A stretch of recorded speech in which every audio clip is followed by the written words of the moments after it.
Czy katolik może brać udział w Halloween? Czy może je świętować? Dużo jest dyskusji. Wydaje mi się, że często gubimy najistotniejszą rzecz i różnicę pomiędzy niewierzącymi a wierzącymi. Jeżeli chcesz posłuchać mojego zdania, komentarza biblijnego spojrzenia na Halloween, bardzo Cię zapraszam, byś wysłuchał tych treści.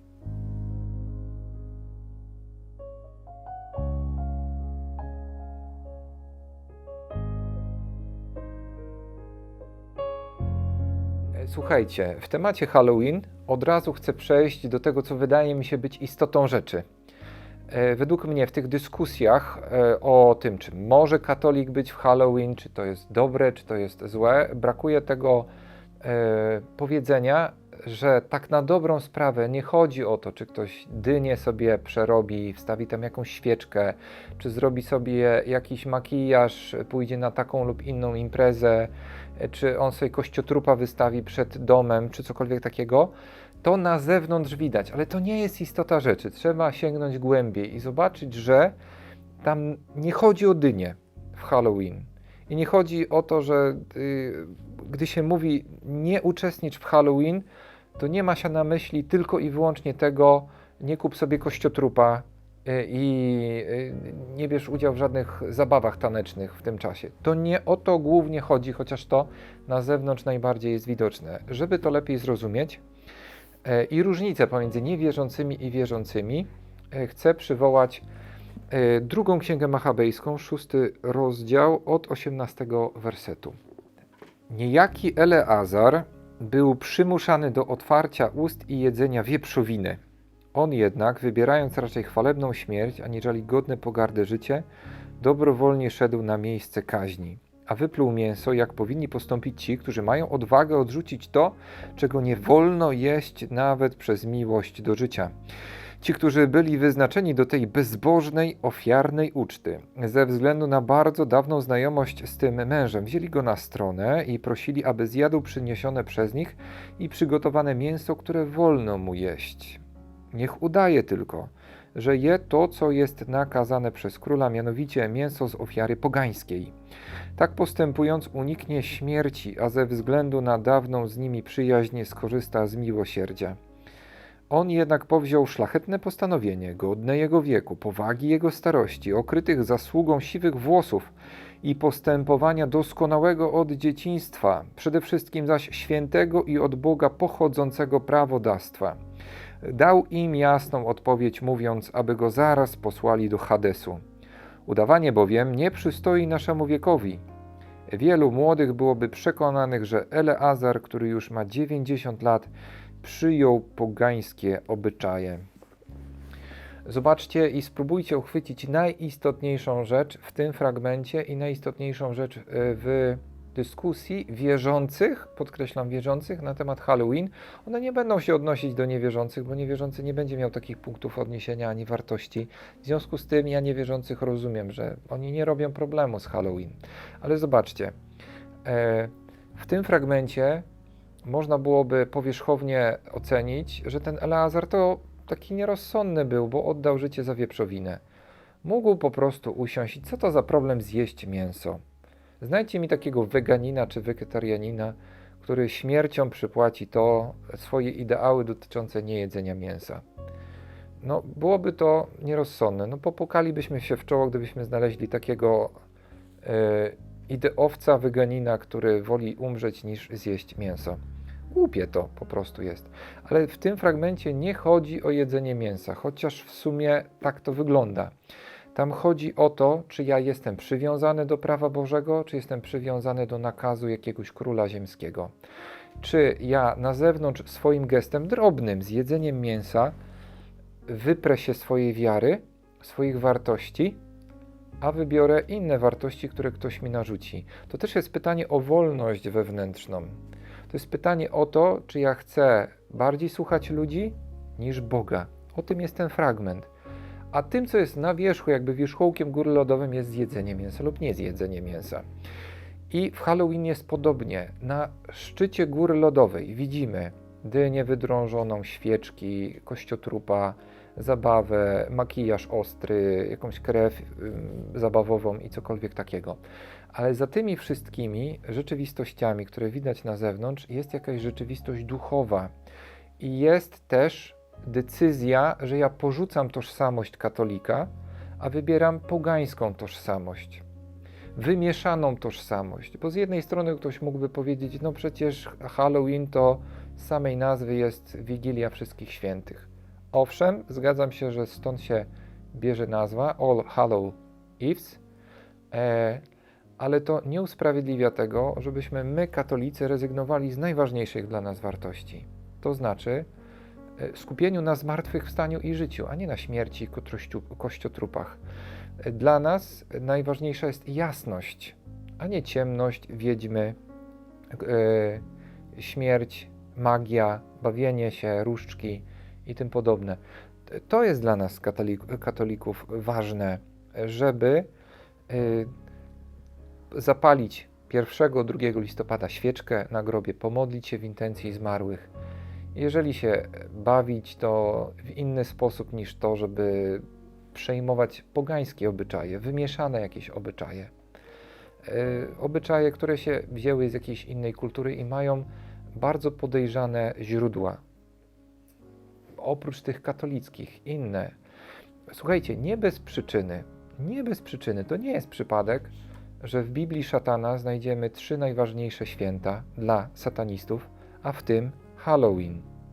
To nie jest przypadek, to nie wzięło się z nieba, to nie spadło, że ktoś tam sobie po prostu usiadł, wkręcił sobie, że szatan istnieje dla zabawy, tak sobie to opisał. Zresztą tak sataniści często mówią, że to jest taka wymyślona postać i oni, to jest uosobienie tylko dla nich jakiejś tam idei, której hołdują i w ogóle diabła nie ma. No, zresztą diabeł pierwszą podstawową rzecz, jaką mówi o sobie, nie ma mnie. Bóg mówi, ja jestem, a diabeł mówi, nie ma mnie. I nawet sataniści o tym mówią, że to jest dla nich tylko uosobienie czegoś, jakiejś wartości. Nie bez przyczyny właśnie w Biblii szatana znajdziemy tą informację, że Halloween jest jednym z 3 najważniejszych świąt dla satanistów. Nie bez przyczyny znajdziemy bardzo wiele zapożyczeń z pogańskich obrzędów i możemy je do swojego domu wprowadzić w imię tego, że to ładnie wygląda. Na przykład ta dynia z tym właśnie świeczką w środku. I ktoś mógłby powiedzieć, no ale po co jakieś larum podnosić o to, czy ja mogę mieć dynię, czy nie mogę mieć dyni. Tam nie chodzi o dynię. Tam chodzi o Twoją tożsamość katolicką, o ile ją masz. Chodzi o wartości, które my wyznajemy. Chodzi o rzeczywistość duchową, która stoi za tym, że ja sobie świeczkę zapalę w dyni lub świeczkę postawię na grobie mojego bliskiego zmarłego i odmówię wieczny odpoczynek, racz mu dać, Panie.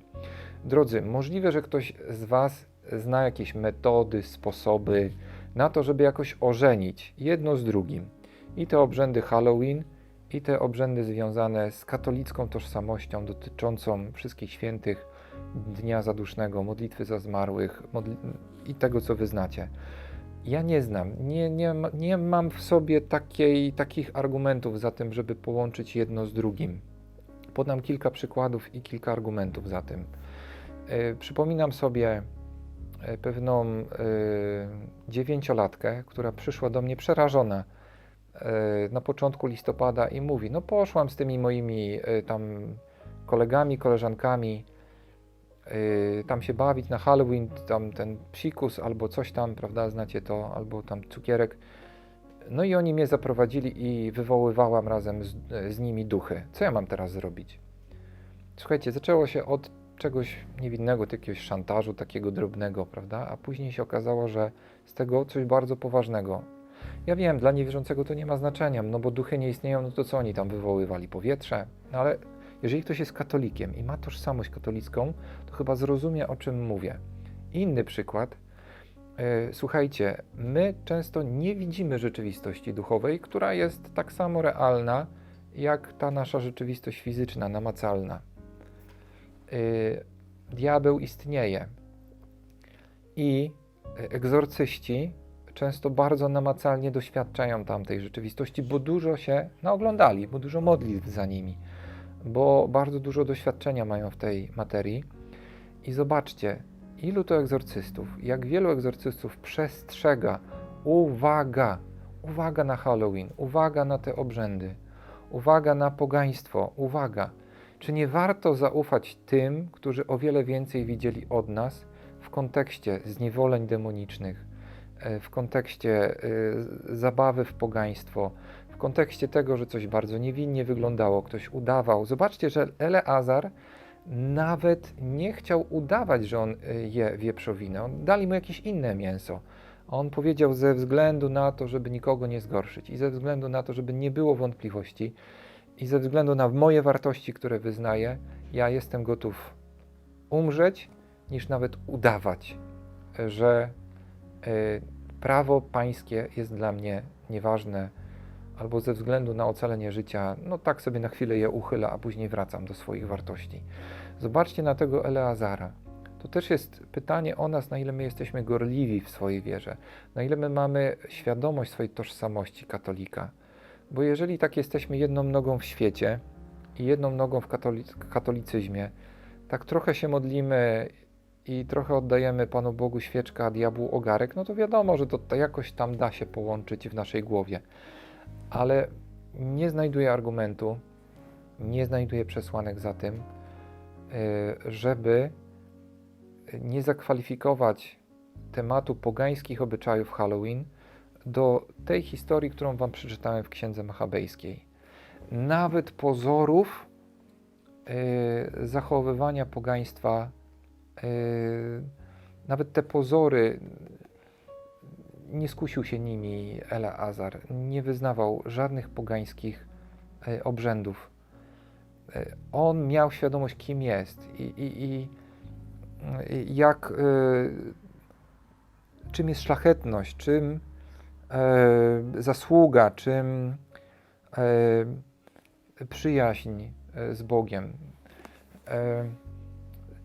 Co to znaczy być człowiekiem monolitem, który wie, czego chce i wie, co jest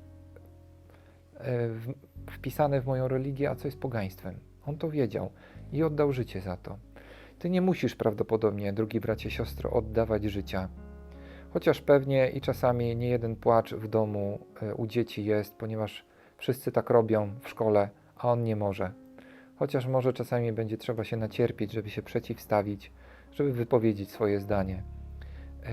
Ale życia raczej nie będziesz musiał, no, przynajmniej na razie, za to oddawać. Proszę Cię, wszystko co związane z Halloween, co jest pogańskie, co się nie zgadza z naszą wiarą, nie pielęgnuj tego. Ucz dzieci troski o życie, umiłowania światłości, tradycji dobrych, które mamy, modlitwy za zmarłych, wypominek, różańca, procesji po cmentarzu, zapalenia świecy, troski o groby. Tego ucz, proszę, siebie i swoich dzieci. Mam nadzieję, że przekonałem Cię tymi słowami i zauważysz istotę rzeczy, że za zewnętrznymi oznakami stoi rzeczywistość duchowa, rzeczywistość wiary. I od Twojej wiary i tożsamości Twojej wiary bardzo wiele zależy. Czy Ty się sprzeniewierzysz swoim wartościom, czy przyjmiesz tak trochę na chwilę pogańskie zwyczaje, a później wrócisz do swojego normalnego życia i swoich wartości. Od tego dużo zależy. Od tego dużo zależy. Dlatego proszę Cię, nie miej nic wspólnego z Halloween. I to nie jest tak, że tam sobie pobawisz się trochę sobie poużywasz, trochę tak sobie nie na poważnie to potraktujesz, tak trochę poudajesz. Później na następny dzień już będziesz na cmentarzu i palił będziesz świeczkę. Ja nie znajduję argumentu za tym, żeby to ożenić, żeby to powiązać ze sobą. Zapraszam do konstruktywnej dyskusji. Tylko proszę Was, nie bądźmy mądrzejsi niż egzorcyści, niż ci, którzy bardzo nas zachęcają do tego, żeby uważać na rzeczywistość demoniczną, pogańską i wybierać światłość, a nie ciemność, życie, a nie śmierć. Proszę Was o to.